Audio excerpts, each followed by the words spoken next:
प्यार पर उनखे इंस्टाग्राम सिरकारी।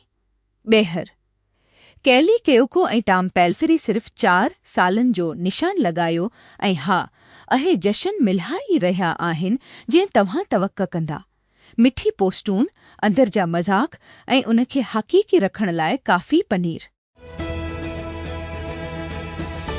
छॾ सदर डोनाल्ड ट्रंप अमन ॻाल्हाइण लाइ वधीक वक़्तु ॾियण लाइ ईरान सां अमरीकी जंगबंदी में वाद करे छॾी। 13 अरब जी सुबह वारे फ़ैसिले ते ख़ामोशी इख्तियार कई। ट्रंप गैरमामूली तौर ते 2 हफ़्तनि जी जंग जे ख़ात्मे खे पोइ ते धिकी छॾियो। सालसी पाकिस्तान जी दरख़्वास्त खे एतबार कंदी ऐं ईरान जे टिड़ियल क़यादत खे तजवीज़ ठाहिण लाइ वक़्तु ॾियण जी ज़रूरत ते ज़ोर ॾिनो। पर हिन जो त ईरान जी बंदरगाहनि जी अमरीकी बंदिश तिरां लाइ हिकु चटो नुक़्तो तो जारी रहंदो। तेल जूं में क़ीमतूं अरबा ते स्टॉक सां गॾु घटिजी वियूं जीअं सीड़ पकार अमरीकी ईरान अमन ॻाल्हि जी इम्काननि जो जाइज़ो वठनि था, जॾहिं डोनाल्ड ट्रंप पंहिंजी जंगबंदी खे 11 कलाक ते वधायो पर हरमज़ जी आबनाई जी नाकबंदी खे बरक़रार रखियो। उन जी आख़िरी कलाकनि में 2 हफ़्तनि जी जंगबंदी सां अमरीकी सदर चयो त हो सालिस पाकिस्तान जी दरख़्वास्त ते गैरमुआइना मुद्दत ताईं ख़त्म करे छॾींदो ऐं तेहरान जी टिड़ियल क़यादत खे तजवीज़ ठाहिण लाइ वक़्तु ॾियण जी ज़रूरत ते ज़ोर ॾिनो। Centre for strategic and international studies CSIS जी तजज़ी मूजिबि अमरीकी फ़ौज ईरान जी ख़िलाफ़ 7 हफ़्तनि जी मुहिम दौरान पंहिंजी पेट्रियोट इंटरसेप्टर मिसाइल ज़ख़ीरे जो अधु हिसो इस्तेमालु कयो। वाशिंगटन जी बुनियाद ते दुकान दे हेल पारां हिकु रिपोर्ट केतिरनि ई अहम गोला बारूद में अहम घटिताई खे अजागर कयो। CSIS तजज़ी जो हवालो ॾिनो ऐं चीन सां हिकु इम्कानी तकरार लाइ वाशिंगटन जी तयारी बाबति ख़दशात खे वधायो। Fatima fertilizer company limited Pakistan super league PSL में मुल्तान सुल्तान्स जी टाइटल स्पॉन्सर कराची जी मोवीन पिक होटल में हिकु ख़ासि मीट एंड ग्रेट तक़रीब मुनक़िद कई, जंहिं में मुल्तान सुल्तान्स जी समूरी टीम, कंपनी डीलर्स ऐं हारी बरादरी खे हिकु यादगार शाम में गॾु कयो वियो, जंहिं में क्रिकेट, कम्यूनिटी ऐं 8 सालनि जी गॾियल भाईवारी ते जशन मिल्हायो वियो। 8 मौसमनि में ही पार्टनरशिप हर गुज़रंदड़ साल सां तरक़ी कंदी रही आहे। हिकु गॾियल वेज़न, मज़बूत ताउन ऐं बरादरी सां हिकु गघाटी जड़ियल ताल्लुक़ जे इकासी कंदी ॿनी तंज़ीमनि खे फ़ख्र सां ख़िदमत करे थी। यूंट हिन पार्टनरशिप खे ज़िंदा करे छॾियो। फातमे फर्टिलाइज़र जे डीलर नेटवर्क ऐं फार्मिंग कम्यूनिटी खे संदन क्रिकेट हीरोज़ सां भरपूर तजुर्बो ॾिनो। शिरकत कंदड़ मुल्तान सुल्तान्स जे टीम सां ॻाल्हि ॿोल्हि कई, ऑटोग्राफ गॾु कया ऐं पंहिंजी पसंदीदा रांदीगरनि सां तस्वीरूं बि वरितियूं। महिमाननि में सरसब्ज़ गोल्डन टिकेट जा फाते हुआ। हिकु हारीन जी मसरूफ़ियत वारी मुहिम हाणे उन जी 4th PSL सीज़न में आहे, जंहिं ज़रिए शिरकत कंदड़ जिन फीस बोक ते सरसब्ज़ बेग सां तस्वीरूं अपलोड कयूं उन्हनि खे फाते तौरु शॉर्ट लिस्ट कयो वियो। इन खां पोइ टनी चौंडेल हारीन खे तक़रीब में ख़ासि महिमान तौरु दावत ॾिनी वई, जिते हुननि मुल्तान सुल्तान्स जी पंहिंजी पसंदीदा रांदीगर सां ॻाल्हि ॿोल कई ऐं मुलाक़ात कई। प्रोसिक्यूटर थी अमरीकी फिल्म मुग़ल हार्वी वाइनस्टाइन जी रैप ट्रायल में अतूज़दरे ते ॿधायो त हिन पंहिंजी ताक़त खे कीअं इस्तेमालु कयो। इन वक़्त जे ख़्वाहिशमंद अदाकारा जेसिका खे शिकार करण लाइ वाइनस्टाइन बदसलूक़ी जे इल्ज़ामनि जी हिकु मरकज़ी शख़्सियत जे मेतो तहरीक खे हथे ॾिने ख़राब सिहत जी करे न्यूयॉर्क शहर जी कोर्ट रूम वेलचेयर ते ज़ाहिर थियो। हिन खे मुंहिंजे ख़िलाफ़ 3 दर्जी रैप जी गणित ते ॿीहर कोशिश कई पई वञे, जेका मुबीना तौर ते वेझे में मैंडन होटल जी कमरी में थी। सहन दिलनि सां भरियल आहे। मूं खे ॿधायो वियो आहे त कुझु ॾींहं खां उहो ई हाल आहे। प्रोफेसर मर्ज़ी वी काया मर्ज़ा के हेर आई डेरिम इंटरटेनमेंट जी नई ड्रामे जूं कुझु क़िस्तूं जेको ताज़ो ई आरे डिजिटल ते नशर थियणु शुरू कयो आहे। हिन वक़्तु हते शूट थी रहिया आहिनि ऐं उहे हिकु शादी जी घर जी चौधारी घुमी रहिया आहिनि, जंहिं जो मतिलबु आहे त मयूं डेकर उन वक़्त ताईं क़ाइमु रहंदियूं जेसिताईं मंज़र मुकमल न कया वञनि। ऑस्ट्रेलिया जे इंटरनेट वॉचडॉग अरबाते ख़ुदशो पैदा कयो त मशहूर ऑनलाइन गेमिंग प्लेटफॉर्म्स जहिड़ोक रोब्लोकस ऐं माइनक्राफ्ट ॿारनि खे निशानो बणाइण लाइ शिकारी बिल्गन पारां इस्तेमालु कया पिया वञनि। क़ौम जी इस्फ़ती कमीशन दुनिया जी मशहूर गेमिंग प्लेटफॉर्मनि जी मेज़बान खे क़ानूनी नोटिस मोकिलिया आहिनि। उन्हनि खां मुतालिबो कयो त अहे वज़ाहत कनि त अहे केन कमु करे रहिया आहिनि ख़तरनाक मवाद खे ख़तमु करण लाइ। पाकिस्तान इंटरनेशनल मॉनेटरी फंड सां इत्तिफ़ाक़ कयो आहे त नई 5 सालनि जी ऑटो सेक्टर पॉलिसी मतारफ़ कराई जेका मुल्क जी शेड बिलियन डॉलरनि जी बेल आउट प्रोग्राम सां जड़ियल वापारी सधारण जी हिसी तौर गाॾियुनि जी दरामद ते टेरिफ खे बतरीज घटि कंदी। मनसूबाबंदी वारी पॉलिसी तहत गाॾियुनि जी दरामद ते वज़न वारो सरासरी टेरिफ 10.6% खां घटिजी 4% ताईं 2030 ताईं 4 सालनि में हिकु क़ौमी रोज़ानी मूजिब एंदड़ 2026-27 जी बजेट में सरासरी शरह जी तवक्का कई वई आहे। 5 फ़िल्मीअ ताईं अन रोड मैप जी पहिरीं क़दम तो नरम लांच तवानाई या से शायद वाकई सुठो वक़्तु अफ़वाहूं अबरी रहियूं आहिनि त कैंडल जेनर ऐं जेकब एलोडी ख़ामोशी सां गॾु वक़्तु गुज़ारे रहिया आहिनि ऐं हा इंटरनेट अॻु में ई सभिनी नुक़्तनि खे ॻंढे रहियो आहे।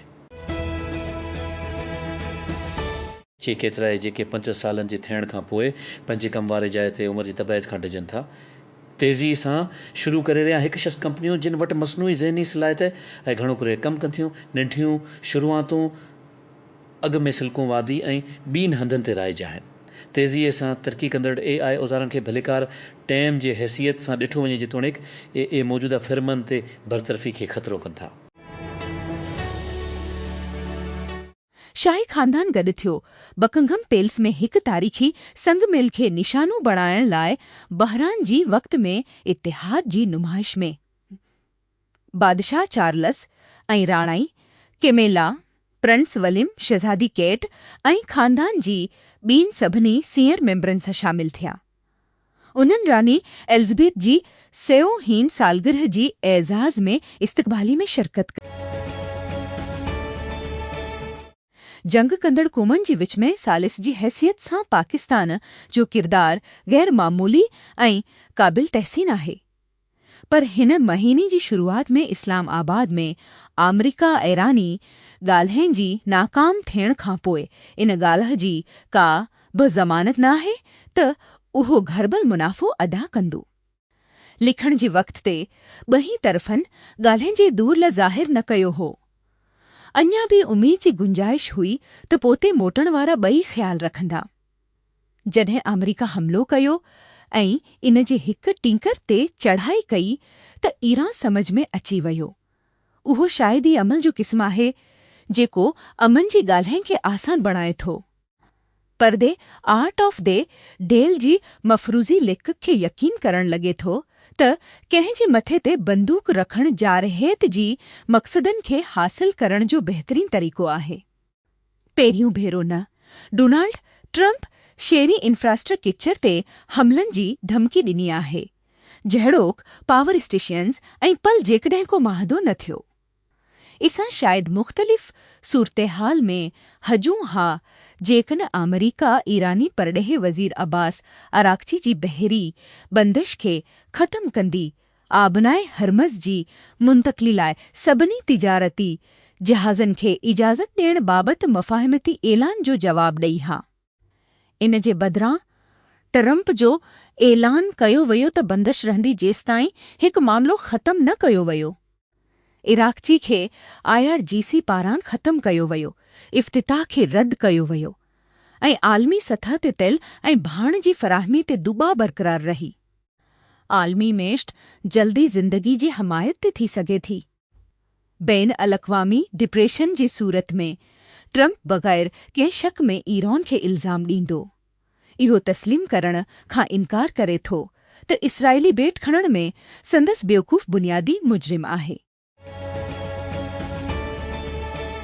सिर्फ़ कुझु हफ़्ता अॻु कम ते मननि जा साथी पंहिंजनि ॿारनि खे घर में संभालण जी चैलेंज जे बारे में शिकायत करे रहिया हुआ। ॿीहर जीं कुझु ॿार मुल्क जे हिसनि में पंहिंजी डिघी सियारे जी वक़फ़ी खां पोइ स्कूल ॾांहुं वापसि आया। 9 मार्च ते वज़ीर आज़म शहबाज़ शरीफ़ स्कूलनि में 2 हफ़्तनि जी वक़फ़ी ऐं समूरनि एला तइलीमी इदारनि लाइ ऑनलाइन क्लासिस में शिफ्ट करण जो ऐलान कयो हो। ॿियनि केतिरनि ई माण्हुनि सां गॾु इहे क़दम कनिया विया त जीअं ईरान ते अमरीकी इसराइल जंग जे सबजि पैदा थींदड़ आसमानी तेल जी क़ीमतनि खे मुनज़्ज़म कनि।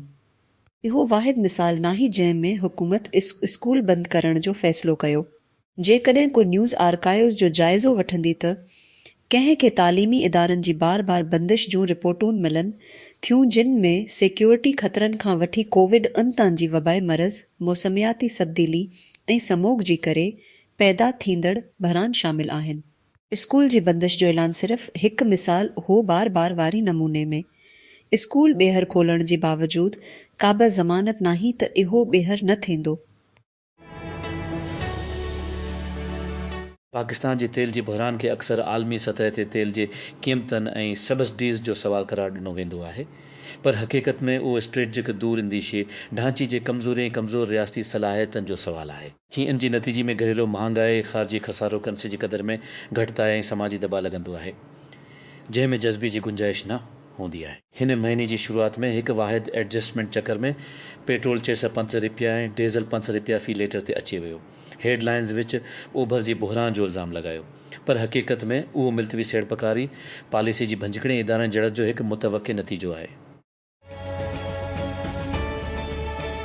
किंसुर शीम्स खां तजवीज़ूं तलब करे थो कम करण लाइ अंडर राइटर, लेड मैनेजर, किताब रनर्स चूंड, घटि में घटि पैदावार क़ीमत कोपन जी बुनियादी मुस्तक़बिल जी जारी करण जो वक़्तु मार्केट जी हालतनि सां ॻंढियल आहे। इस्लामाबाद यूरो बॉन्ड ज़रिए $5 मिलियन गॾु करण खां हिकु ॾींहुं पोइ 3 सालनि लाइ शे खे 5% जी सऊद जी शरह थी। हुकूमत अंगारे ते बैन अल-अक़वामी कंसोर्शियम खां बिडर्स खे दावत ॾिने त जीअं अंडर राइटर्स, लेड मैनेजर ऐं बक रनर्स जी तौर ते कमु कनि त जीअं आलमी सरमाएदारी मार्केटनि में ईंदड़ 3 सालनि में मुस्तक़बिल जी ट्रांज़ैक्शन लाइ। Islamabad Pakistan telecommunication company limited पिछे 4 सालनि खां वधीक अरसे खां पोइ मुनाफ़े में वापसि अची वई आहे ऐं ईंदड़ महीने बाज़ाब्ता तौर ते पाजी सर्विसिस शुरू करण जो इरादो रखे थी। PTCL ऐं यूफू जी चीफ एग्जीक्यूटिव हातिम बामतरफ़ ग्रुप जी माली नतीजनि जो ऐलान कंदी पहिरें टिमाही जनवरी मार्च 2020 लाइ चयो त आमदनी गुज़िरियल साल जी साॻी अरसे जी मुक़ाबले में 5% वधी वई आहे। इस्लामाबाद अमेरिका ईरान ॻाल्हियुनि जी ॿई दौर जी मेज़बानी लाइ तयारु आहे, पर $1 मिलियन सवाल आहे। छा अहे अॻिते वधंदा? लखण जे वक़्त ते पार्लेस जी क़िस्मत बाबति गैर यकीनी सूरतहाल जारी रही। ईरान जी शमूलियत जी तस्दीक न कई वई। इहो ज़ाहिर थिए थो त जेसिताईं अमेरिका ईरानी बंदरगाहनि जी बंदिश खे ख़त्म न कंदो, तेहरान जा नुमाइंदा पाकिस्तान ॾांहुं जहाज़ में अचण जो इम्कान नाहे। केंडल जेनर ऐं जेकब एलोडी ख़ामोशी सां हिक ॿई खे ॼाणण लाइ हासिल करे रहिया आहिनि। गुज़िरियल कुझु महीननि खां हिकु ज़रियो माण्हुनि खे ख़ासि तौर ते ॿुधायो आहे, जीअं त जोड़ी जी विच में हिकु इम्कानी रोमांस बाबति क़यास आराई जारी आहे फांसे रहिया आहिनि ऐं गुज़िरियल कुझु महीननि खां हिकु ॿई खे ॼाणण ज़रियो तस्दीक कई। पेरिस जैक्सन ऐं जेनेट जैक्सन सूमर 20 अप्रैल ते माइकल जे बायोपिक जे लॉस एंजलिस प्रीमियर खां ग़ैर हाज़िर हुआ, छाकाणि त जैक्सन ख़ानदान जे अहम मेंबरनि सां फिल्म जे पेचीदा तालुकात रेड कार्पेट ते उदा कया विया। माइकल जा भाइर जर्मीन, लाटोया, मार्लन ऐं जेकी जैक्सन सभु इन तक़रीब में मौजूदु हुआ, जिन पेरिस जो भाउ प्रिंस वीस